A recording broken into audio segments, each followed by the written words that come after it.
The foreclosure notice felt like a slap across my face.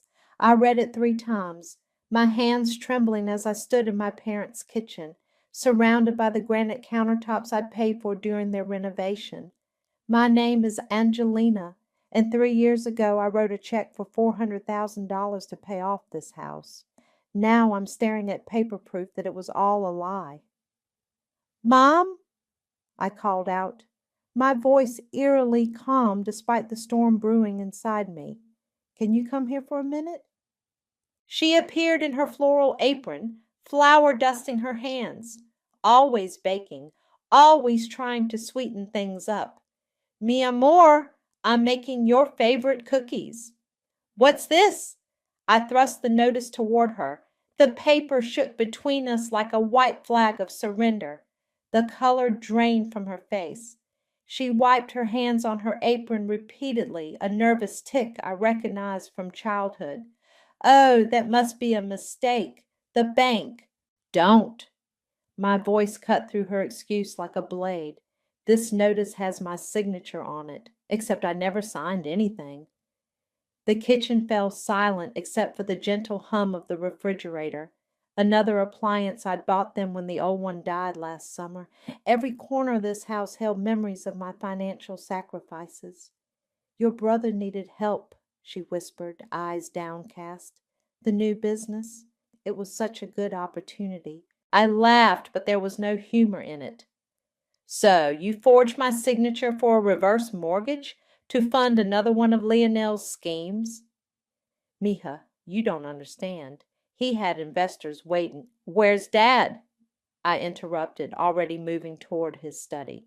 He was there, as always, pretending to be absorbed in his newspaper. Did you know about this?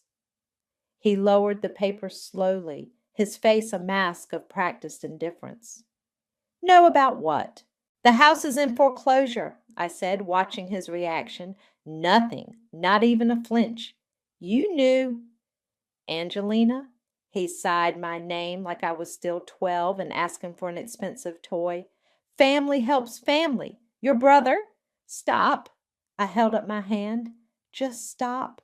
I worked 60-hour weeks for 5 years to pay off this house. I skipped vacations. I lived in a studio apartment. I ate ramen while you and Mom posted photos of your cruise to Alaska. We invited you on that cruise, Mom interjected from the doorway. With whose money? I spun to face her. The money you saved because I paid off your mortgage? Dad stood up, his chair scraping against the hardwood floors. You're being dramatic. This is what family does. We support each other. Support? I could taste bile rising in my throat. Where was the support when I needed braces? When I worked 3 jobs to put myself through college? When Lionel dropped out of 2 universities you paid for? Your brother has vision, Dad defended. He needs consequences. The words exploded out of me. For once in his life, he needs to face reality instead of having you two clean up his messes. Mom started crying then, right on cue. The same tears that had manipulated me countless times before. How can you be so cruel? We raised you. We gave you everything. You gave everything to Lionel, I corrected her. I earned everything I have. And now you won't help us? Mom's voice rose, hitting that guilt-triggering pitch I knew so well. After everything we've done for you, the house will be gone in 30 days unless we can come up with the money. You have savings. You owe us this much. I stood there letting her words wash over me. All these years I'd craved their approval, their love, their recognition. I'd thrown money at the problem, hoping to buy what they gave Lionel freely. But standing in this house, my house, watching them defend fraud and theft, something inside me finally snapped. You're right, I said quietly, picking up my purse. I do owe you. Mom's face lit up with hope. So you'll help? I walked to the front door, my heels clicking against the tiles I'd selected 3 years ago. Each step felt like walking away from a lifetime of manipulation. No, Mom, you owe me, and I'm going to make sure you pay. I closed the door behind me, ignoring her calls. In my car, I pulled out my phone and dialed my best friend, Skylar. "Hey," I said when she answered, "remember when you said you'd help me if I ever needed a lawyer? I need one now, and I need you to be ruthless." "They did what?" Skylar's office chair squeaked as she leaned forward, her perfectly manicured nails drumming against her desk. "Forged your signature? That's not just family drama, Angelina. That's criminal fraud." I slid the foreclosure notice across her desk. 3 hours after walking out of my parents' house, I sat in the sleek downtown law office where Schuyler worked as a corporate attorney. The city skyline stretched behind her, a reminder of how far I'd climbed from my family's expectations. "Look at the signature," I said. "They didn't even try to make it look authentic." Schuyler examined the document, her frown deepening. "And this was all for your brother's latest venture? What was it this time?" "A crypto bar." I couldn't keep the bitterness from my voice, whatever that means. "Probably another money pit like his NFT gallery or that virtual reality arcade." "Both of which you warned them about," Schuyler reminded me, reaching for her laptop. "Give me a minute to look something up." My phone buzzed. Mom again, the 7th call in 2 hours. I declined it and watched another voicemail notification pop up. "Here's something interesting," Schuyler said, turning her screen toward me. "The house is going to auction in 3 weeks. Fast-track foreclosure because of multiple missed payments." She paused, studying me. "But that's not why you're really here, is it?" I met her gaze. "I want to buy it." "The house?" "Through a shell company," I clarified, "anonymously. I want them to lose it, and I want to be the one who takes it." Schuyler leaned back, her expression thoughtful. "That's cold." A smile crept across her face. "I love it. We can set up an LLC today. I know a guy who handles auction properties. He can be our front man." My phone buzzed again. This time it was a text from Leonelle. "Hey sis, can we meet? Need to talk about Mom and Dad." "Do it," I told Schuyler, showing her the text, "because my dear brother is about to try his latest con, and I want everything in place before he does." 2 hours later, I sat across from Leonelle at his favorite coffee shop. He looked exactly like someone who'd just burned through a house's worth of equity. Designer clothes that had seen better days, expensive watch but scuffed shoes, that desperate gleam in his eyes. "You haven't been answering Mom's calls?" he started, stirring his third packet of sugar into his coffee. "Been busy," I replied. "Running a legitimate business takes time." He flinched at the emphasis but recovered quickly. "Look, I know you're probably upset about the house situation." "Probably? But I can explain everything." He leaned forward, voice dropping into that conspiratorial tone that had convinced so many investors to part with their money. "The crypto bar concept is revolutionary. We're talking blockchain-based drinks, NFT membership tokens, metaverse integration for... Where's the money, Leonelle?" He blinked. "What?" "The mortgage money. Where is it?" "It's tied up in development costs. But we're about to launch." "The truth," I cut him off. "For once in your life, tell me the truth." His facade cracked just for a moment. Fear flickered across his face before the smooth mask returned. "Things got complicated with some investors, but I'm handling it." My phone buzzed. A text from Schuyler. "LLC paperwork filed. Auction is in 20 days. You're officially a shadow property mogul." "You know what's funny?" I said to Leonelle, sliding my phone away. "I always wanted to be wrong about you. Every time you came up with a new scheme, I hoped this would be the one that proved me wrong." "Angie, don't call me that." I stood up, dropping a $5 bill on the table. "You didn't just steal from Mom and Dad. You stole from me. Remember that when everything falls apart." I was halfway to the door when he called out, "They asked me to. They said you owed the family this much. I kept walking, but my hands were shaking as I got into my car. My phone showed 3 more missed calls from Mom and a text from Dad. Your mother is crying. Fix this. I started the engine and typed a quick response to Skylar. Make sure the eviction notice goes out the day after the auction. No grace period. Her reply came instantly. Ice cold, but they earned it. By the way, got a call from someone named Freya. Says she has info about where the money really went. Meeting her tomorrow. I smiled, thinking of the house I'd paid for, the house they'd stolen, the house I was about to take back. Send me the details. I want to know everything. The auction room smelled like stale coffee and desperation. I watched through the video feed on my laptop as Skylar's associate, Jacoby, raised his paddle from my childhood home. My hands were steady as I sipped my tea in my office across town, maintaining my alibi while my revenge unfolded. Going once at 420,000, the auctioneer droned. Going twice. No other paddles went up. Of course not.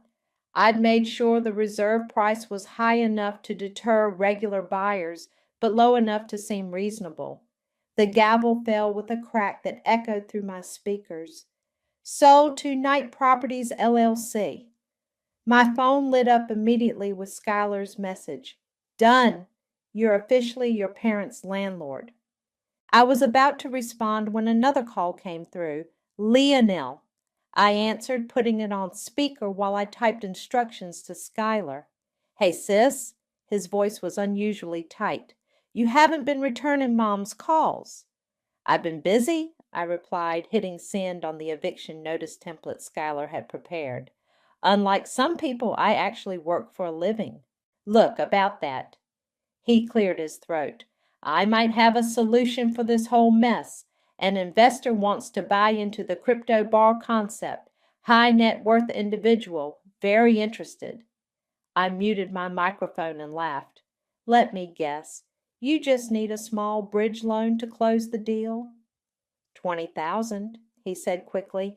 That's all. It's guaranteed money, Angie. I swear on Mom's life. Don't. My voice turned to ice. Don't you dare swear on her life when you're lying. I'm not. Save it, I cut him off. I'm meeting Freya for coffee in an hour. The silence on his end was deafening. Finally, he whispered, What did she tell you? Nothing yet, but she will. I hung up and grabbed my keys. The coffee shop where I was meeting Freya was downtown, near the business district. She was already there when I arrived, her designer handbag a sharp contrast to her nervous demeanor. Thanks for meeting me, she said as I sat down. I've been trying to work up the courage to contact you for weeks. Why now? She pulled out her phone, tapping through screens. Because your brother's gotten himself into something dangerous. The crypto bar, it's not real. None of it is real.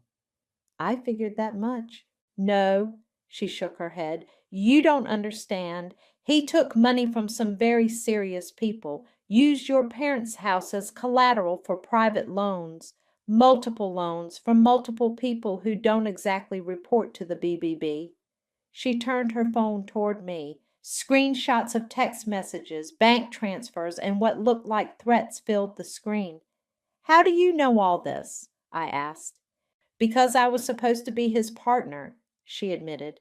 But when I saw what he was really doing, I backed out. The problem is, she glanced around nervously. Some of these people think I'm still involved. My phone buzzed. A text from Skylar. Eviction notice delivered. Your parents just called the bank in panic mode. Why are you telling me this? I asked Freya. Because someone needs to stop him before he gets your parents killed. She stood up, grabbing her bag. Check your email. I sent you everything I have. Bank statements, loan documents, all of it. Just be careful who you show it to.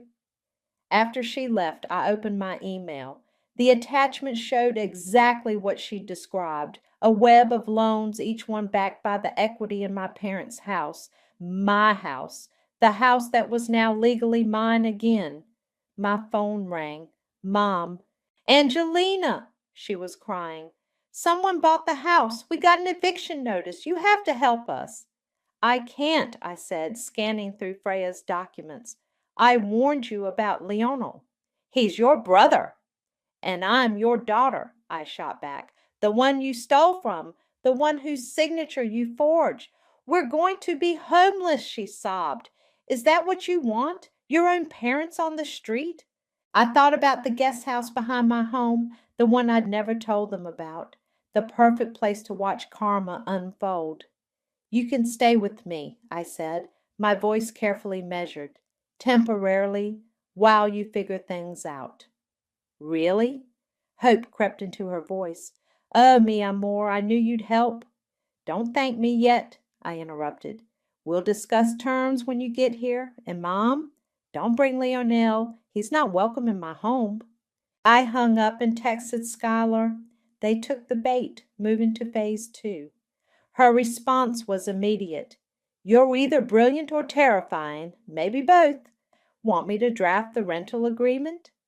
Yes, I replied. Make it ironclad. They're about to learn what it means to live under someone else's rules. My parents looked small standing in my foyer, their suitcases packed with whatever dignity they had left. Mom clutched her favorite Virgin Mary statue to her chest while Dad pretended to study my modern art collection, avoiding eye contact. The guest house is through here, I said, leading them through my kitchen to the back door. It's fully furnished. This is very nice of you, Mija, Mom ventured, her voice hopeful. Maybe we could all have dinner together tonight. I could cook. I have meetings. I unlocked the guest house door. Besides, we need to review the rental agreement first. Dad's head snapped up. Rental agreement? We're your parents. Exactly why we need one. I pulled the document from my bag. Skylar drew it up. Month-to-month lease, utilities included, market rate. You're charging us rent? Mom's voice cracked. After everything you've done? I finished for her. Yes, exactly because of that.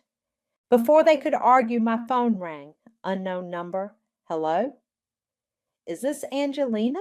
A gruff male voice. I'm looking for Lionel. Your parents' address is empty. My spine stiffened. Who is this? Someone your brother owes money to. A lot of money. A pause. Tell him Marcus called. He'll know who I am. The line went dead. I looked at my parents, who were pretending not to have heard the conversation. Who's Marcus? Mom busied herself arranging her statue on a shelf.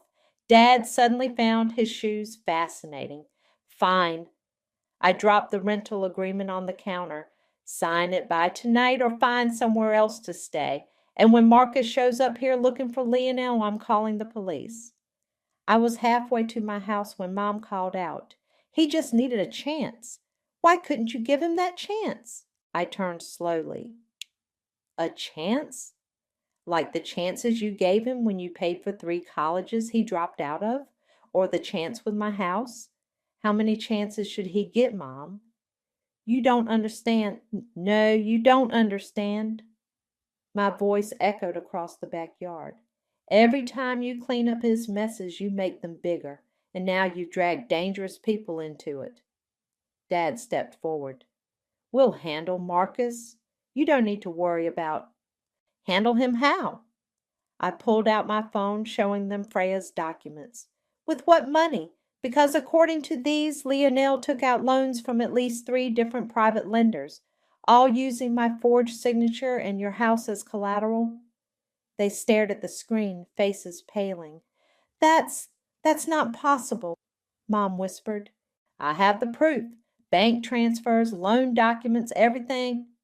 I tucked my phone away. Sign the lease. Stay here where it's safe. But understand this. I'm done fixing his problems. Later that evening, my doorbell rang. Through the security camera, I saw Lionel looking more disheveled than ever.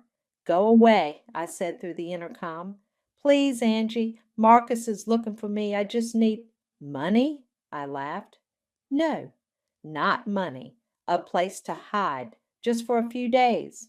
Like Mom and Dad are hiding in my guest house? I watched him flinch. How many people are looking for you, Lionel? He ran his hands through his hair. I can explain everything. Save it for Marcus. I turned off the intercom and watched him pound on my door for another minute before giving up. My phone buzzed with a text from Freya. Marcus showed up at my apartment. I told him everything. Police are involved now? Good. Let the dominoes fall. Another text came through, this time from Skylar. Your parents signed the lease. Want me to start the next phase? I walked to my kitchen window, looking out at the guest house. Mom was at the window, probably hoping I'd change my mind about dinner.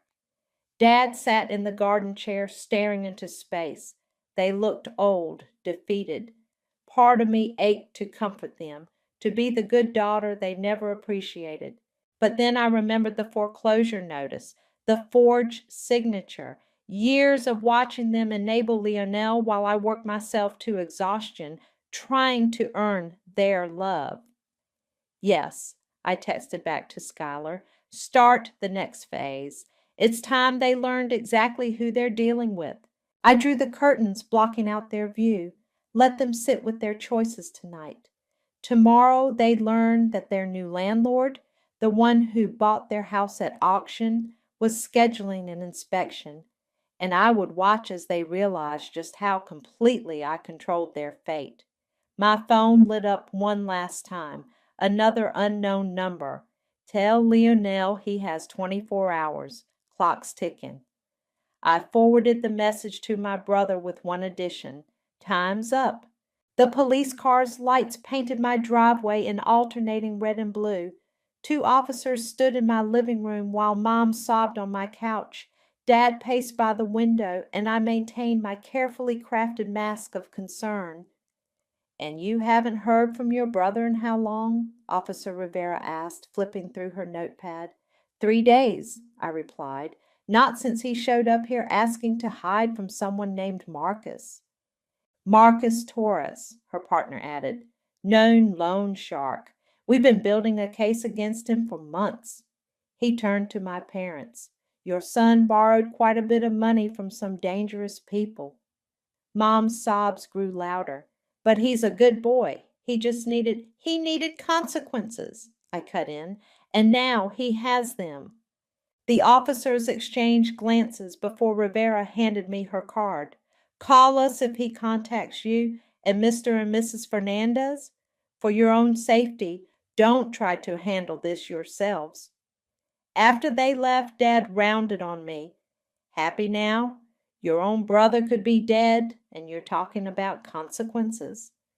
My own brother? I stood up, anger finally cracking through my composure. Where was this family loyalty when he stole my house, when he forged my signature, when he... A sharp knock at the door interrupted me. Through the peephole, I saw Skylar in her most professional outfit. Perfect timing, I muttered, opening the door. Good evening, she announced, all business. I'm here representing Knight Properties, LLC for the scheduled inspection. Mom stopped crying immediately.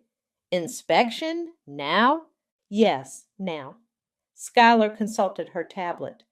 As per Section 8 of your lease agreement, the property owner has the right to inspect the premises with 24-hour notice, which was provided yesterday. But it's 9 at night, Dad protested. The notice didn't specify a time, I said smoothly, and as your daughter's guest house is on private property, normal business hours don't apply. Skylar led us all to the guest house, where she photographed every room, made notes about non-existent violations, and generally made my parents increasingly uncomfortable. The property owner has concerns about unauthorized occupants, she said, photographing Dad's reading glasses on the coffee table, particularly given the recent police presence. Unauthorized? Mom's eyes widened. You mean Lionel? But he's never even been here. Nevertheless, Schuyler continued. Any unauthorized occupants would constitute a breach of lease and result in immediate eviction. Dad's face reddened. This is ridiculous. Angelina, tell her. Tell her what? I interrupted. That you deserve special treatment? Like the special treatment you gave my signature on that mortgage? Before he could respond, both our phones buzzed with breaking news alerts. I opened mine first, reading aloud. Local entrepreneur arrested in cryptocurrency investment scheme. Multiple charges of fraud. The attached mugshot showed Lionel, looking considerably worse than when I'd last seen him. Mom collapsed into a chair, wailing. Dad grabbed his phone, hands shaking as he read the article. Investors lost millions, he whispered. He was running a Ponzi scheme?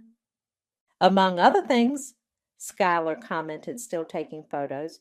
The property owner will be very interested in this development. My phone rang. Freya. Turn on Channel 7, she said without preamble. They're interviewing Marcus.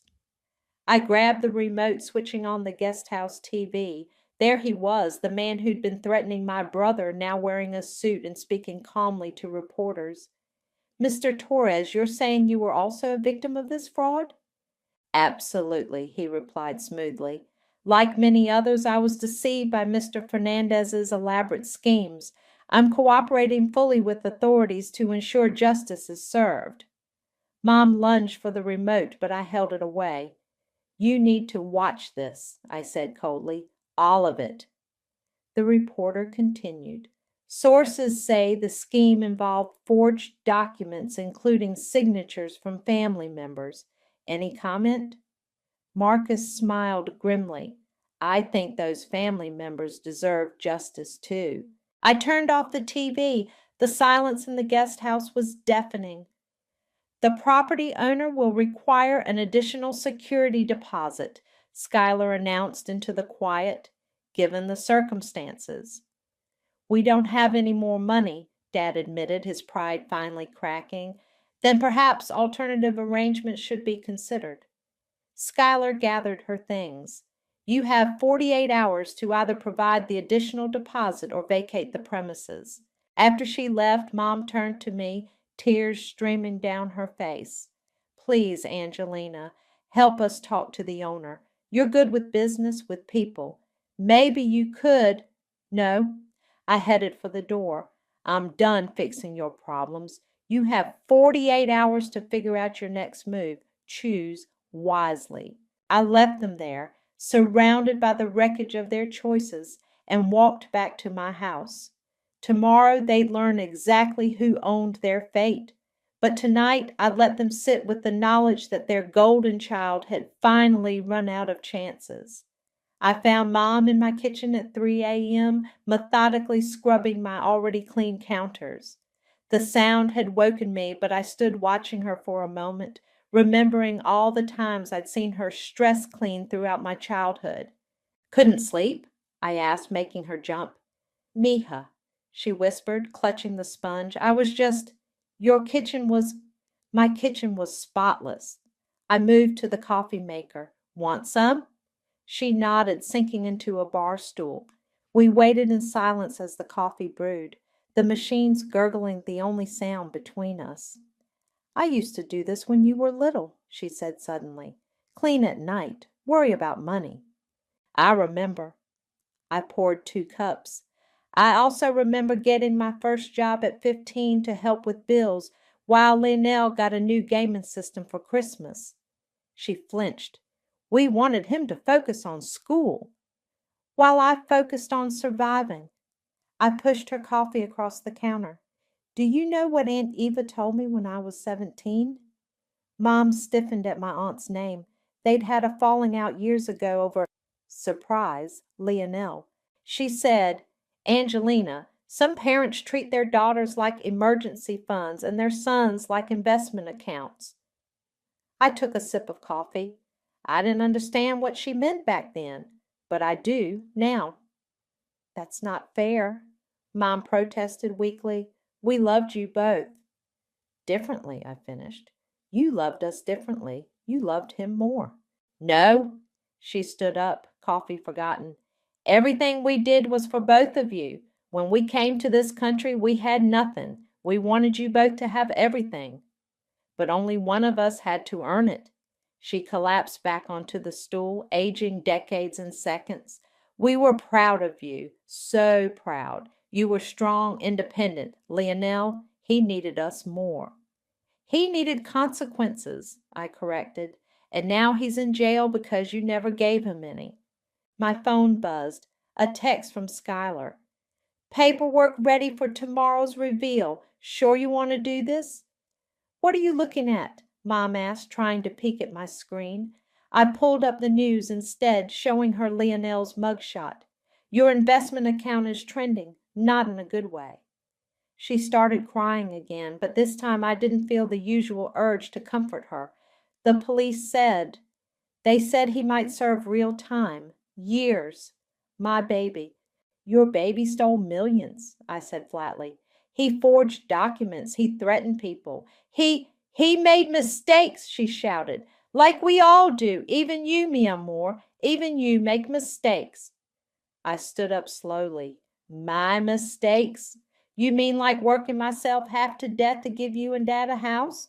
Like trying to protect you from Lionel's schemes? Like whatever game you're playing now? Her eyes narrowed. You think I don't see it?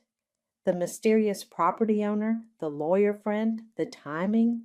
You're punishing us. For the first time, I saw real anger in her eyes, not manipulation, not guilt-tripping, but genuine rage. You're right, I said quietly. I am. She recoiled as if I'd slapped her. What? Tomorrow morning you and Dad will meet the owner of your house, the one you lost, the one I paid for, the one you stole. Understanding dawned on her face. No, yes. I rinsed my coffee cup, setting it in the drain rack. You wanted me to fix this? I did. I fixed it permanently. You bought the house?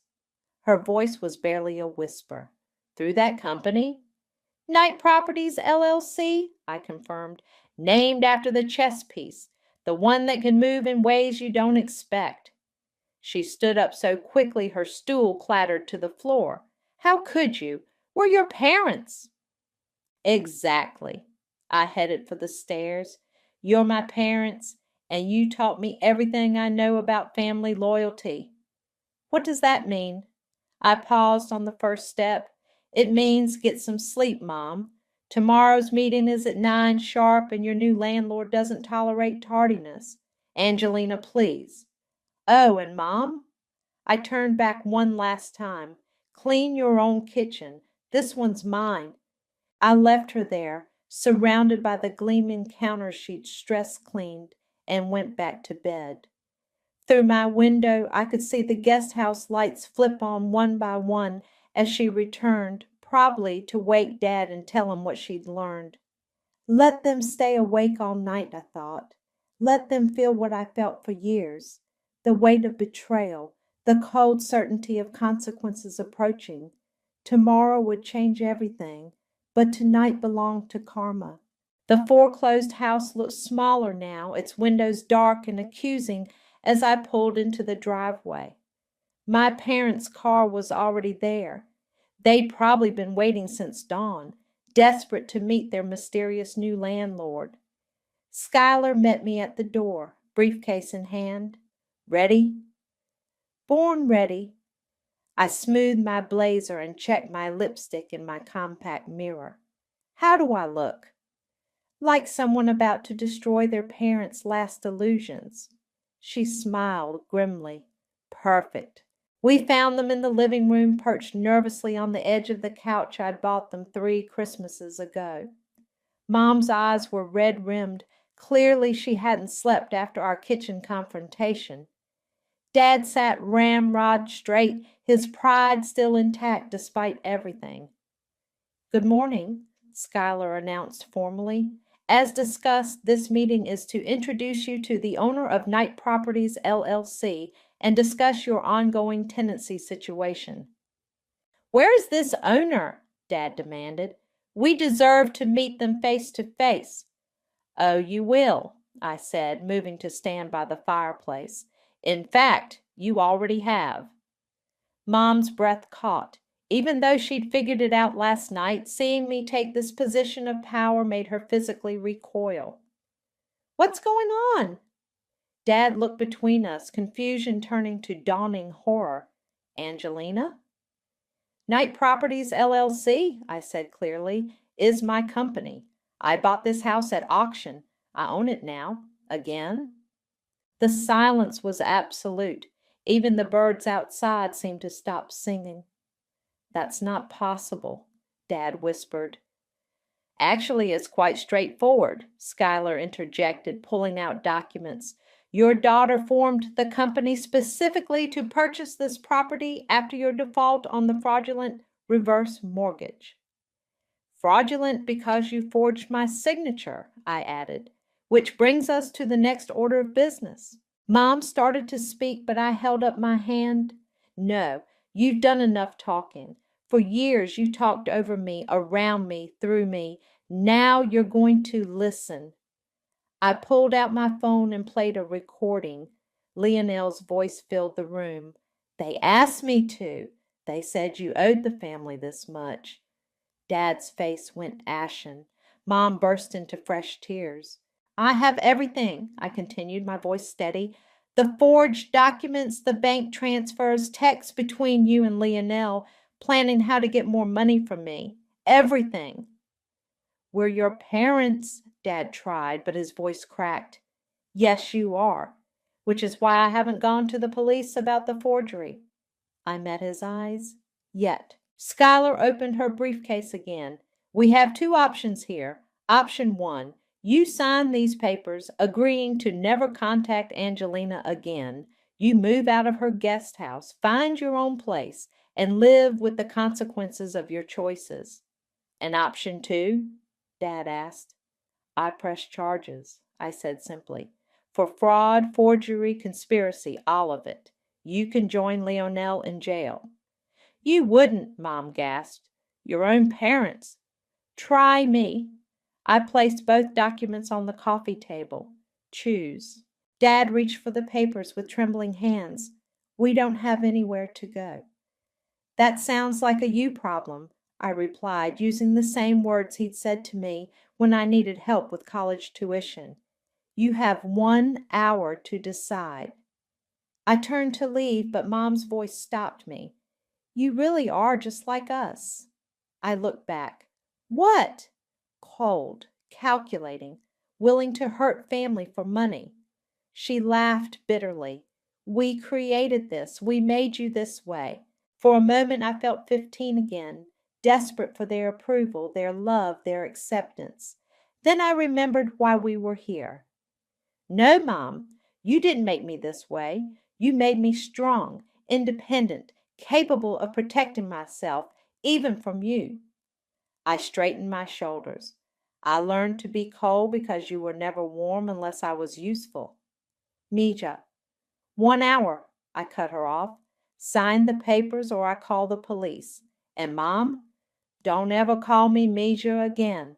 Outside, the morning sun was bright and unforgiving. Schuyler followed me to my car. That was intense, she said. You okay?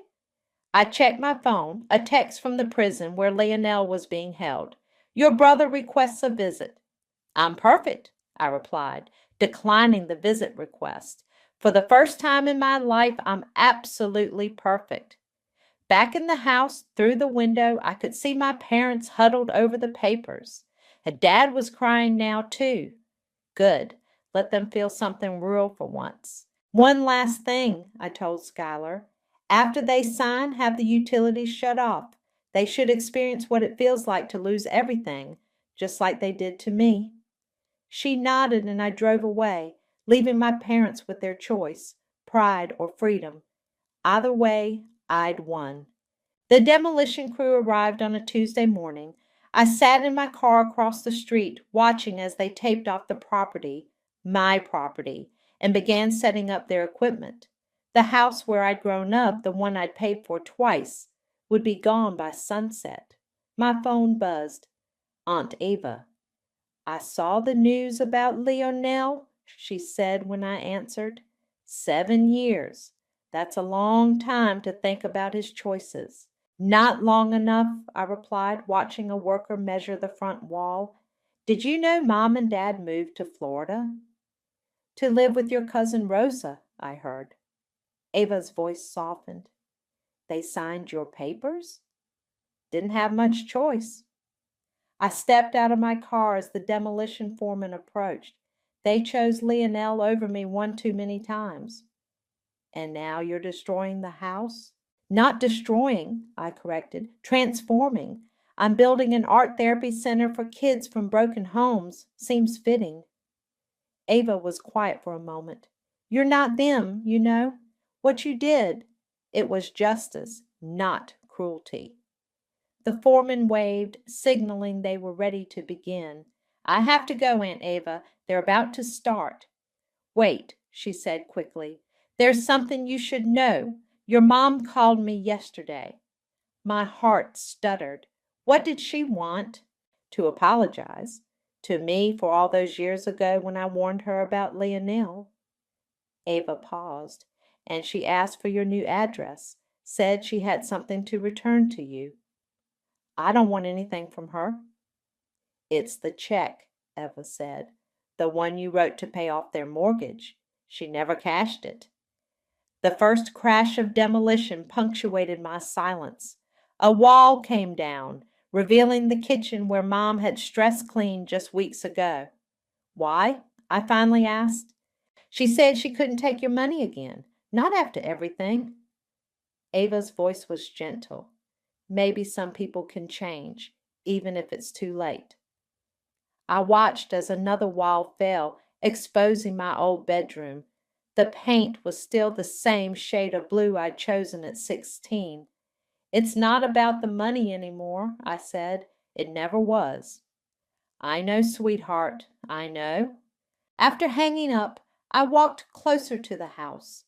Through the settling dust, I could see the spot where Dad had marked our heights on the wall, the window where Mom used to wave goodbye every morning, the stairs where Leonel and I had once played pirates. My phone buzzed again, a text from Skylar.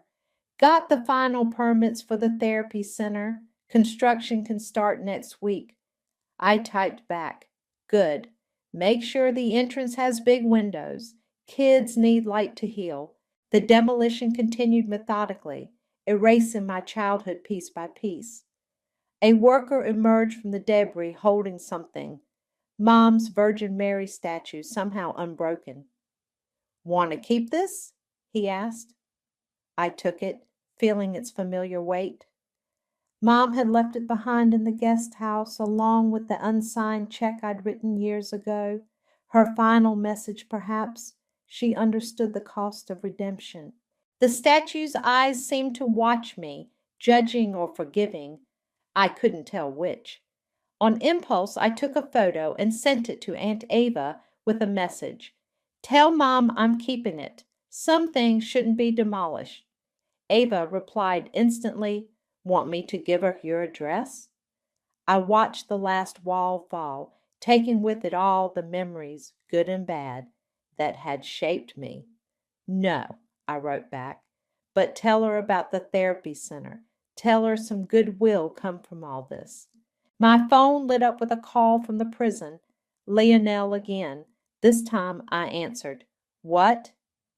I heard about the house, he said quietly, about what you're building. Yeah, well, someone should help kids who had childhoods like mine. He was silent for a long moment. I'm sorry, Angie. I know it doesn't fix anything, but I'm sorry. I looked at the Virgin Mary statue in my hands, then at the cleared lot where my house had stood. Tomorrow, trucks would come to haul away the debris, making room for something new, something better. You're right, I said. It doesn't fix anything, but it's a start. I hung up and placed the statue in my car. The demolition crew was packing up, their work complete. Where my childhood home had stood, there was now only empty space, room for new foundations, new walls, new beginnings. I hadn't burned the house down. I cleared the way for something stronger to grow in its place. Maybe that was the best revenge of all. Not destruction, but reconstruction. Not pain, but purpose. The sun was setting as I drove away, casting long shadows across the empty lot. In my rearview mirror, the Virgin Mary watched over it all, her expression neither judging nor forgiving, but simply witnessing the end of one story and the beginning of another.